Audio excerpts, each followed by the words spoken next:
Biz, excited to welcome you to the stage and welcome you back to Startup Grind. How are you? Thanks, Derek. And thanks to all the Startup Grind people. I actually didn't know I was invited back every year. I feel like I only saw it this year. Otherwise, I would have come back every year for a free raincoat. I think we had the email's been bouncing. So we'll take the loss on that one. I wanna start where everybody, I know the audience wants us to start here. It's a little bit controversial, but I just have to do it. And that is, talk to us about your work at Little Brown and Company between 1994 and 97. You were a designer there at the time. Like, tell us about what you did there. I mean, there's been a lot written about it, but No, there hasn't. No, that was like my first real job. I mean, I was working since I was 8 years old, mowing the neighbor's lawn and then supermarkets and everything. But this was like a real professional job. And in order to take it, I had to drop out of university. I had a great, I had this full 4-year scholarship for excellence in the arts, and I was going to do that. And then I happened to get this job. It was kind of by accident. I was moving boxes at this place just for money on the side. And it was a time when the art department of the publishing company, the group of people that designs all the book covers and jackets, they had just switched over to desktop publishing. So I snuck onto the art director's workstation, and I designed a jacket that hadn't been designed yet, and I printed it and I matted it and I put it in with the others to go just off to sales and editorial in New York City from Boston, and it got picked. And then when he came back, he wanted to know who did it, and I was like, that was me. And he was like, the box kid. But then he offered me this job, and I thought, everyone at this place was like, they all had MFAs and things like that, and I was like, well, aren't I just kind of fast forwarding life if I do this? And it isn't what you go to college to get a job like this. And then also, I recognized it as a real opportunity to have a mentor and to have someone like really teach me everything they know. So that's what it was. It was like a few years of really intense mentoring, learning the commercial art world, like the design world and everything. And so that's what set me up for the future. I know we've got people. Usually, we do this event in California. This is our 9th year of doing it. You're based up in San Francisco. I'm in Palo Alto. With the pandemic, and really this was happening sort of before the pandemic, with the sort of rise of entrepreneurship and really technology entrepreneurship around the world. There are great technology companies in cities all across the world. What is your perspective on how the Bay Area is changing? And are you long on Silicon Valley in the Bay Area for building a tech company? Are you short on it? Are you somewhere in between? What do you think the future is going to look like in terms of where people are starting companies? Yeah, I mean, Silicon Valley is kind of a weird thing now because I feel like it's sort of lost its attachment to an actual geographic location and become this concept. Like, it just means innovation and entrepreneurship and things like that. Unfortunately, I think it's been around long enough to also now have like negative connotations linked up with Silicon Valley.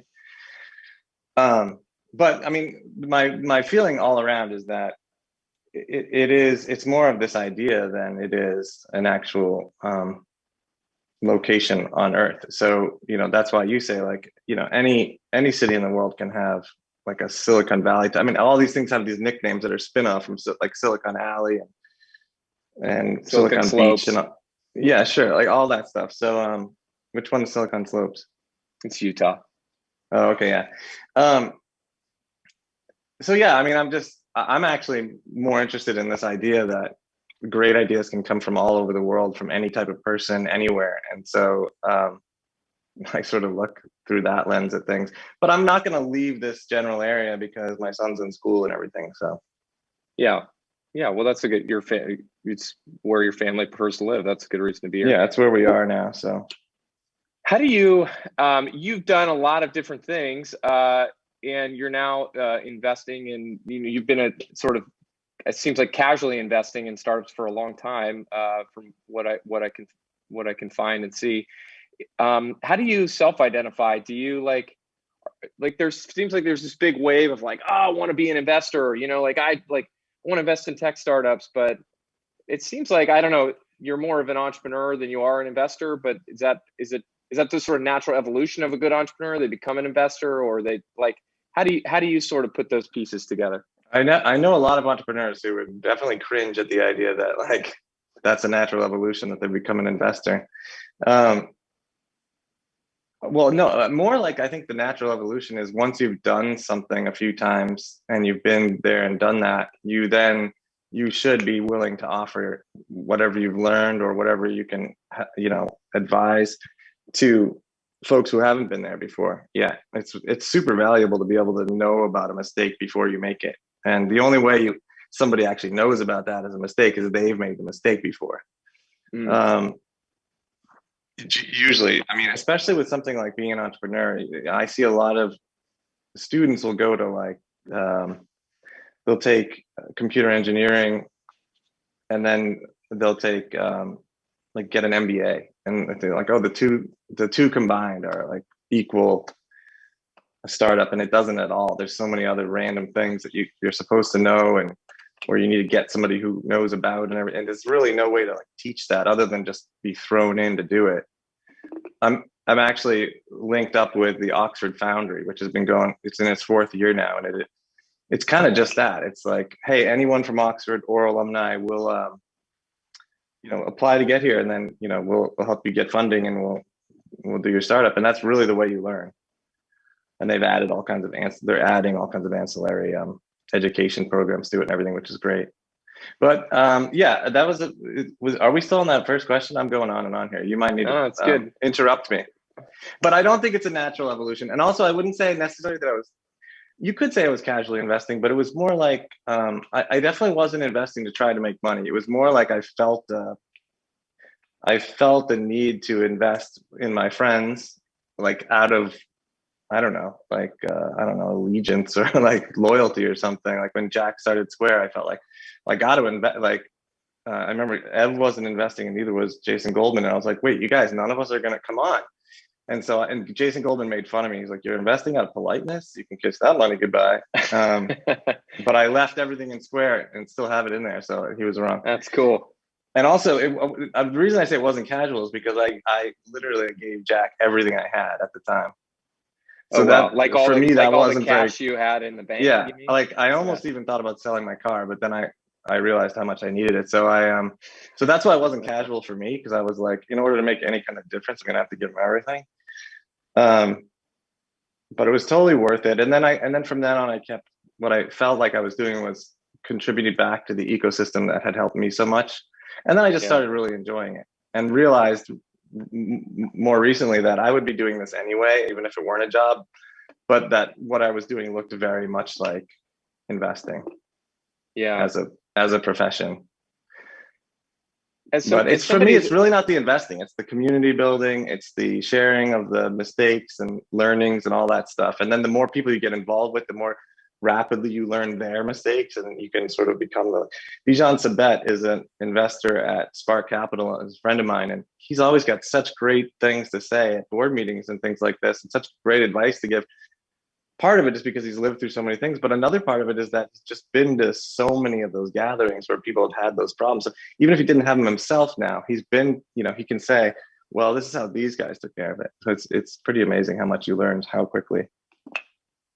You're one of these people that seems to be very good at building consumer companies, and it's a certain type of skill set that, I have a graveyard of failed consumer companies. So I wonder, for the entrepreneurs that are, or startups that are in consumer, is there any sort of formula there that you have followed, or that you sort of like first principles of getting a consumer company going, or are they all different, and sort of more about the insight and the idea around it?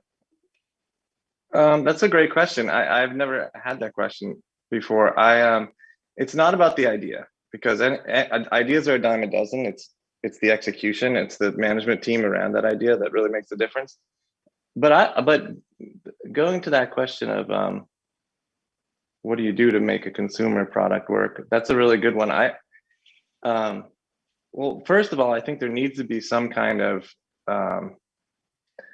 like social, environmental, or ESG type of something, like a purpose that belies what you're doing. Especially these days, maybe not 20 years ago, but nowadays you need something like that, because that attracts really talented people, and that attracts more customers, and that attracts more partners and everything else. So you have that something going on there. And in the very beginning, it can be vague if you're not ready to define it yet, but it's good to have something. And the other thing, the other two things that come to mind are brand, strong brand, and then making sure that that brand shows up everywhere you can get it to show up. In the early days of Beyond Meat, we were constantly fighting for real estate. Like I met with the CEO at the time of Whole Foods, and I remember saying to him, "Oh, well, for the Beyond Meat chicken salad, you got to put a little sign in it that says Beyond Meat." And he was like, "Well, we don't do that for any other chicken salad. Why would we do it for Beyond Meat?" And I was like, "Oh, because it's plant-based." It was like I didn't know what to say, so I said that, and he was like, "Oh yeah, you're right." And I was like, "Okay,"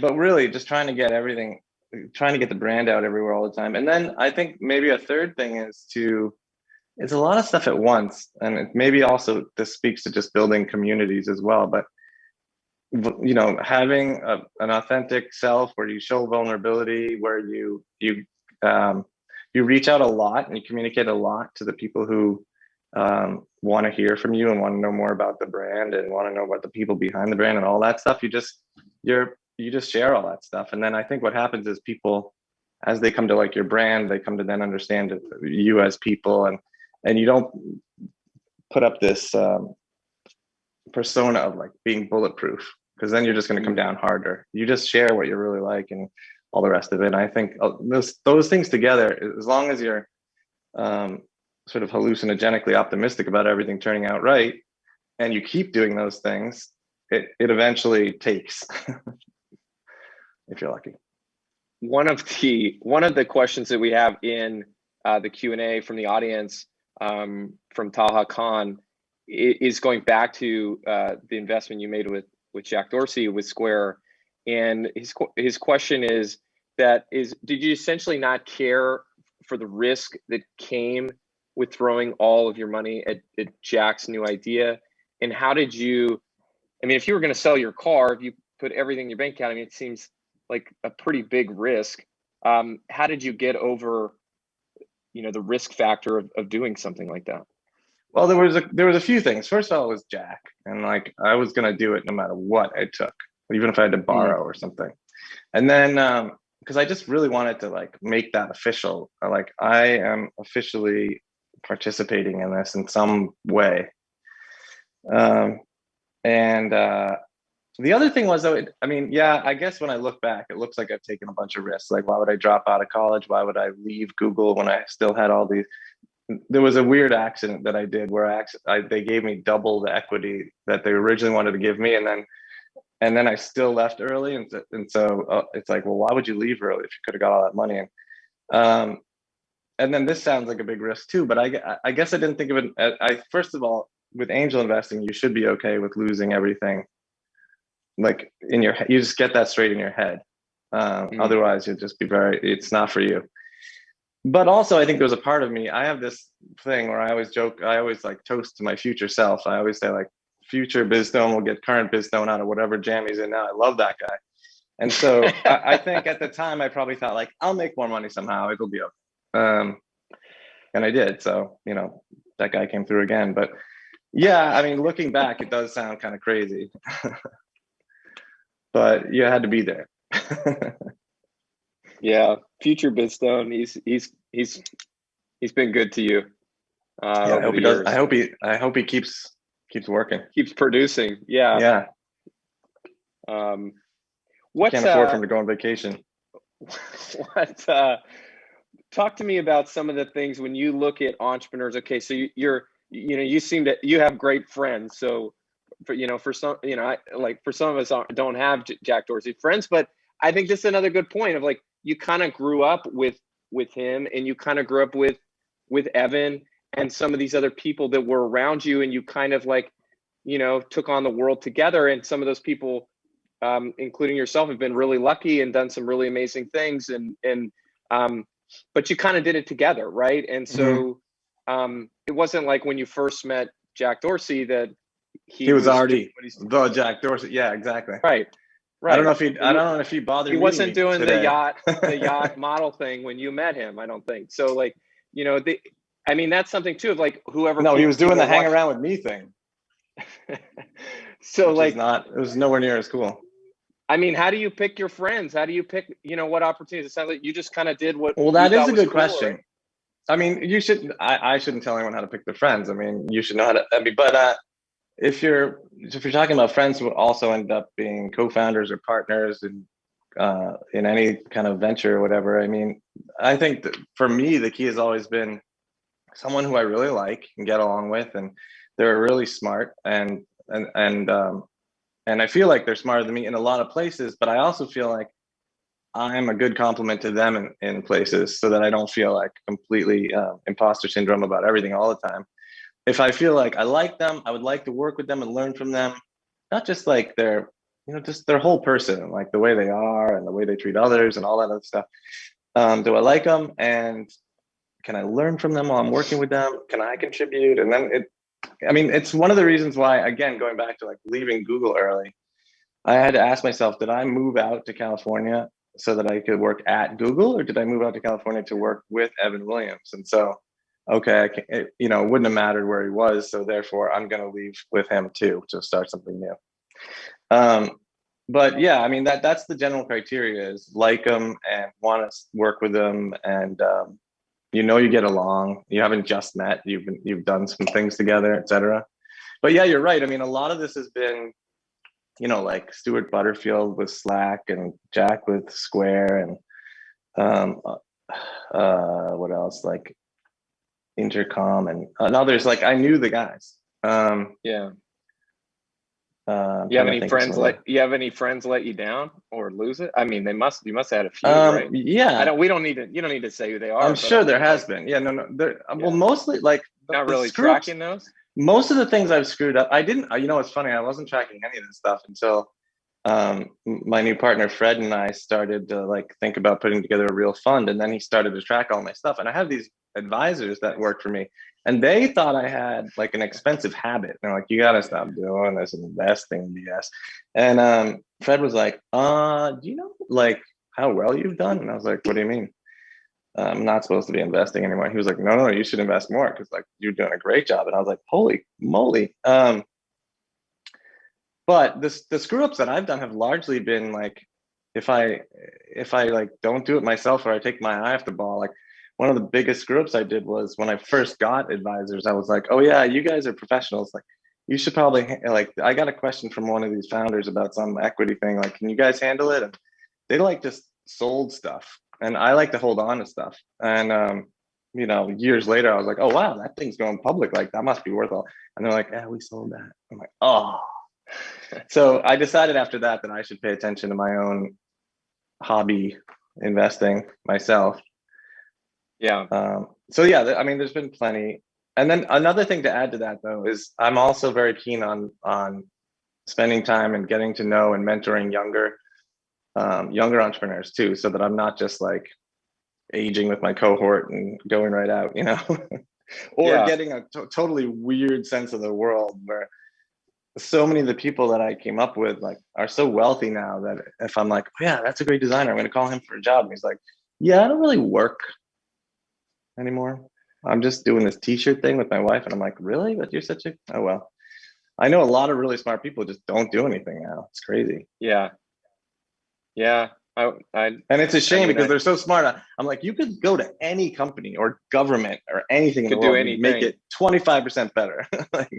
Okay, so actually, this is a good question, or this creates a question which I asked Jeff, who's the president at Y Combinator yesterday, who like co-founded Lala, sold to Apple, like was chief product officer at Yahoo. Now he's like one of the main people at Y Combinator doing like his third or fourth successful thing, like why keep innovating? Why keep doing more things? I mean, you could call it a day after Twitter and Yeah. and go start a t-shirt company.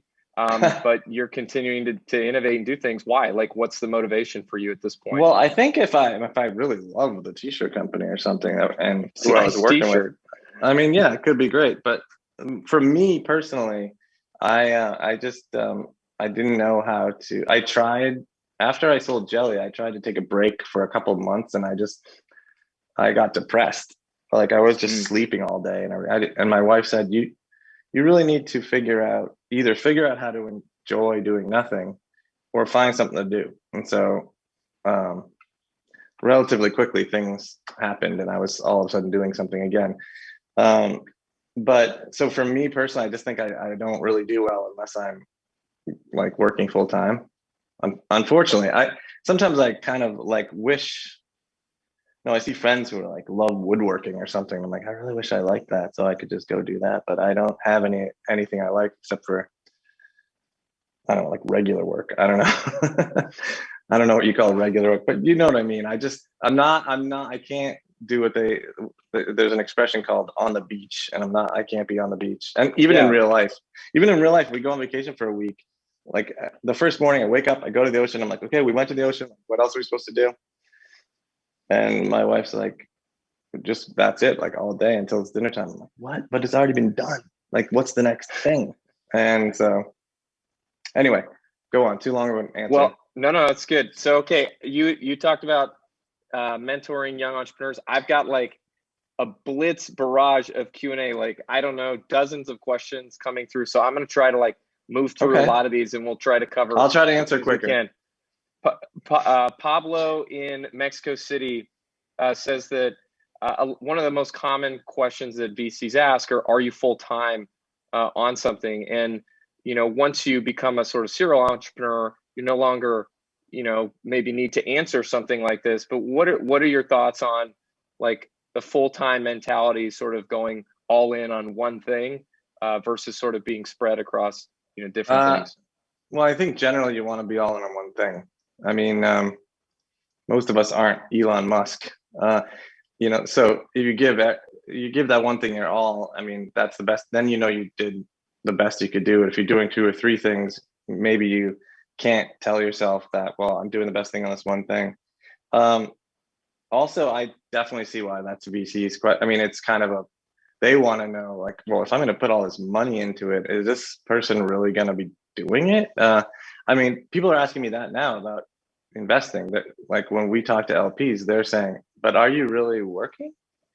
Which is a different reason why they're asking me. But I know what he's talking about. Like, a lot of entrepreneurs want to try to keep their good paying job and then try to build something on the side until they get a sense maybe that it's been de-risked enough to do it. But the whole point of it is risk.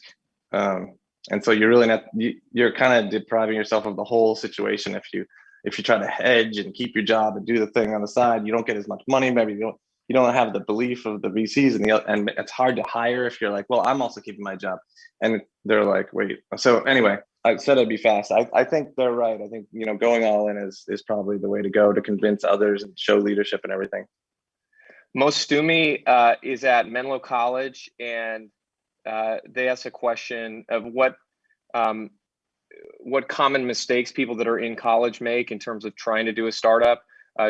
Should they consider doing internships first, or working for other startup companies, or sort of do the dropout, or just work on their own ideas right from the get-go? Yeah, I mean, those all sound great. I mean, it's a case by case basis.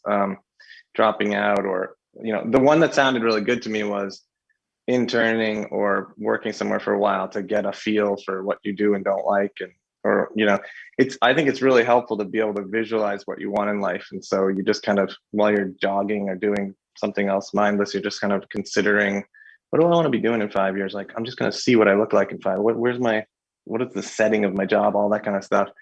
But then again, I think maybe a common mistake is just having an idea and thinking the idea itself will do all the work. And Yeah. really, like I said before, an idea is nothing until you've put in so much effort and so much time and work. And then then people start to say like, oh, you're an overnight success. And it usually takes about 10 years before that happens. What this is from Buwan Aurora. I'm not sure where they are, but grateful for your question. Which is the most difficult stage of a startup? Does it, Well, it depends and on, then does it ever get easy? That's the other yeah, question. it depends on how long of a life the startup has. I mean, so many people it's weird, I think, that in this business, when you take your company into the public markets, it's called an exit. Like, well, what was all that time building all of this stuff so that we could enter the public market? Like that was like, this is the end now? How is this the exit? Like, I'm just entering the public markets. Right. And so the answer really is like, you grow with your company. So I don't think there's anything that's necessarily easier. Maybe if you've done it a bunch of times, but even then, you're not guaranteed success the third time because the first time you were. And and there's always something that you don't really know how to do, and you feel you just have to get through it anyway and figure it out. And then you realize after you could have done a better job or had somebody else do it. So, I mean, especially with Twitter, I mean, even people who join Twitter today, I'm like, welcome. It's like, it's going to get weird. You know, there's no, I mean, it's been like that since day one. So, like, the moment it seems normal around here, like, I don't know if I, would want to be even associated with it anymore because that it's not in the DNA. So it doesn't get easier, and I think all different life cycles of the company are hard. It's hard to get it started. It's hard to get it funded. It's really hard to get it funded again if you don't have crazy numbers. It's very difficult, and it's difficult when you're growing but you're not the new hot thing. There's different sections which are all tough. Jessica and Jackie both had questions um, about how to make investing more equitable, both for women as well as for underrepresented minorities. We know that low single-digit percentage of funding goes to women, and less than 1% of funding goes to Black entrepreneurs and Black founder-led startups. Do you have any thoughts about this around, like, either what someone from one of these groups can do to be more successful raising funding, or things that we can do in the investment community to support these startups better? Yeah, well, I mean, for sure, it's an old boys club, basically. I hope I'm using that phrase right. I don't. Anyway, it's old white men mostly who are, get the access to all these things and all the rest of it. I think the things we could be doing are just being more aware and having eyes open and trying harder when we look at investments, so that we're looking all around the world, all different colors, people, all different types of people. Um, and then also there's starting to emerge, like Arlen's fund. She just invests in marginal. Do you know Arlen? Arlen Hamilton? Yeah, she Arlen was here. She's specifically trying to tackle that head on. And Ron Conway recently helped someone else start a fund with a very similar like look and feel. But so Cool. unfortunately, like, the real change is going to come from educating young people so that as they grow up, that things are more fair, and that seems like a normal thing, as opposed to, we're still stuck in between generations. But there's things we can do for sure. And for me, the biggest thing is to just be aware and eyes open, talk to people, learn things, and don't do the same old stuff. Serge has a question about bringing really great people along with you at the early stage of your company. And I know I have personally seen this, that like one exceptionally talented person can absolutely change the trajectory of everything that you're doing. My best example of that is this woman named Carly Krieger, who's our CMO at Startup Grind. She joined us in my garage, where I'm back again for Startup Grind. And in the first month, she was better at sales than I had been in like the previous 2 years. And so I just wonder, and Serge's question here is, how do we get people like this great, exceptional talent to join us in the earliest stages? What have you done? What would you recommend to try to do to convince these people to be crazy with you? Yeah, you're right about that, by the way. And you're also right. I mean, it also is true for the reverse. You know, one really rotten apple can also do a Ruin the lot whole of thing. damage. Yeah. Yeah. Um, well, I mean, I think it goes back a little bit to what I said before in terms of interweaving a real purpose into what you're doing. The folks who can like command whatever salaries they want usually are looking beyond that for their Yeah. work.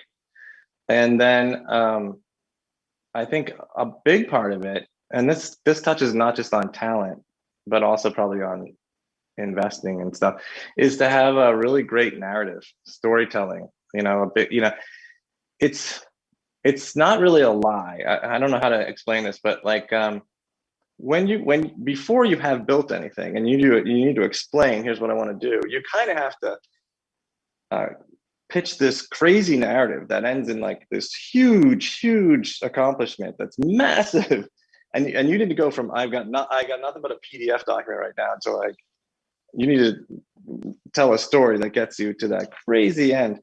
And so then your job for the next 10 years is to make that true so that you didn't lie. Like, but I think the real trick to attracting financing and also great talent in the beginning is being able to articulate that crazy story arc. Like, this is what we're going to be doing together. And not only that, but exuding the kind of like, I'm emotionally invested in this. So when I'm talking about this, I think it's all real. And so, and then you give off a certain, I think, kind of leadership and calm where people start to say like, I believe this person. I think this person can pull it off. And then they become invested in hiring all other great people too, because then they're like a little, not little, but they're clones of everyone who joins early is entrepreneurial. It's all big risk. So they become the ambassadors of the company as well and do the same. This is from Sheila in Bolivia, and she says, "Have you ever considered investing in LATAM?" Yeah, I have actually. Fred and I are putting together this fund, and the very first investment was out of Latin America.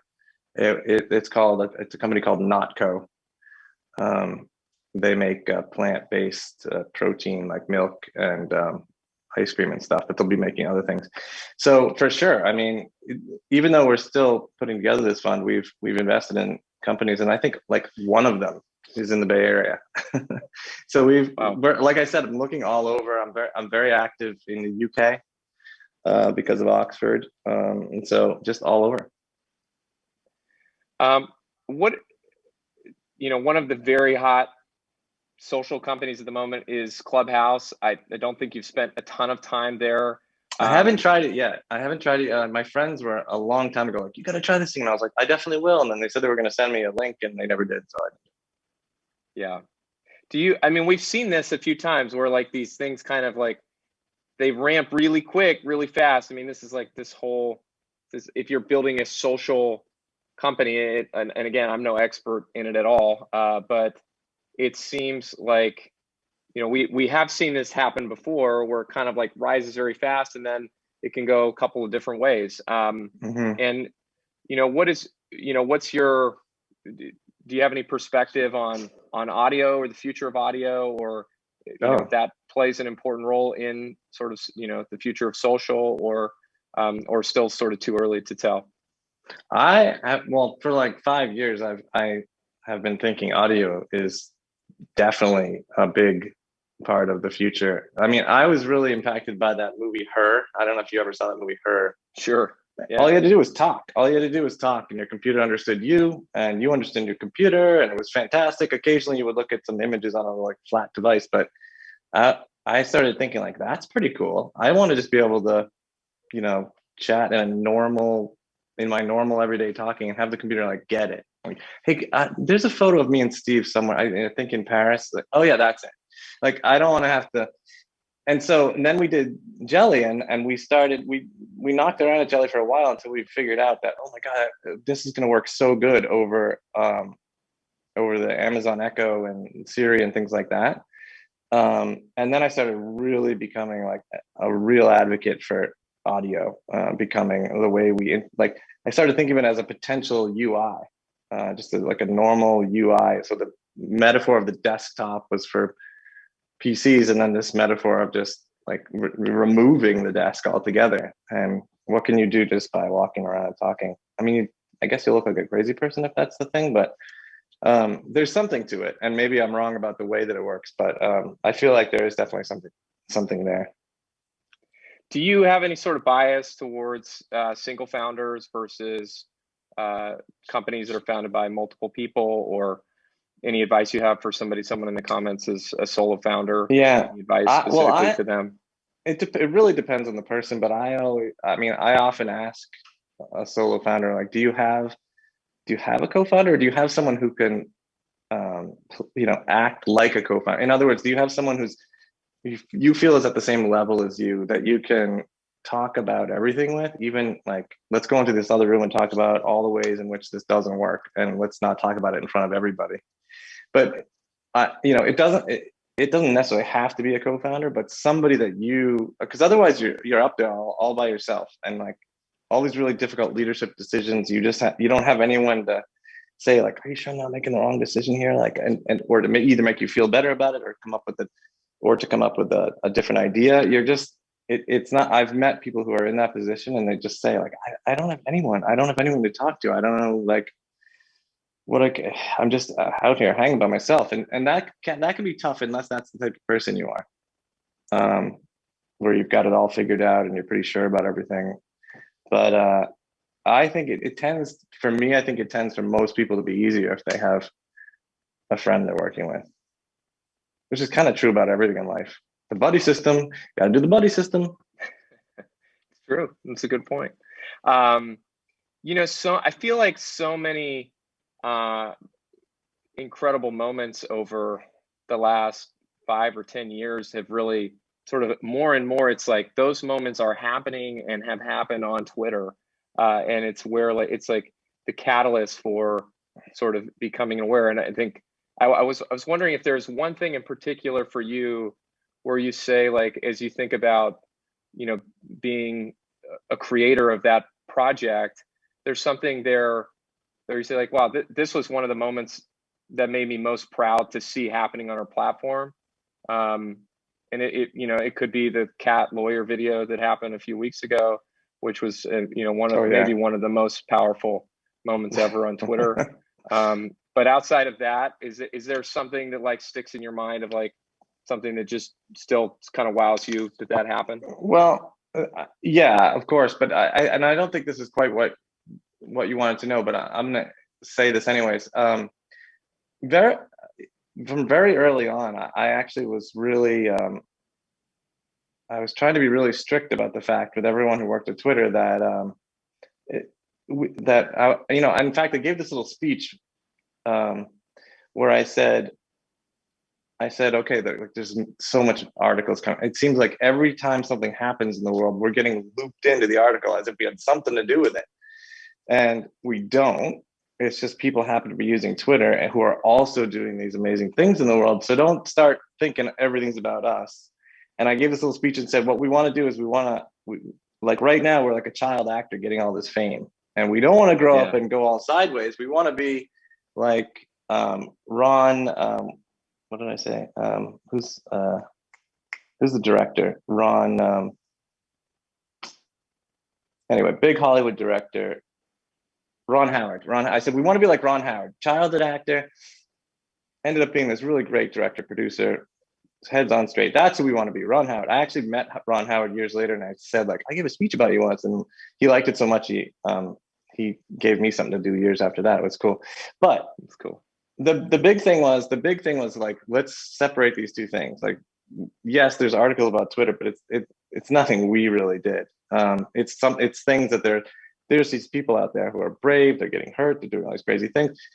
They're the ones who are like deserve the praise, not us. And so I was very keen on like not feeling proud about something that people did, and they probably would have or could have done with some other tool, but Twitter was easier.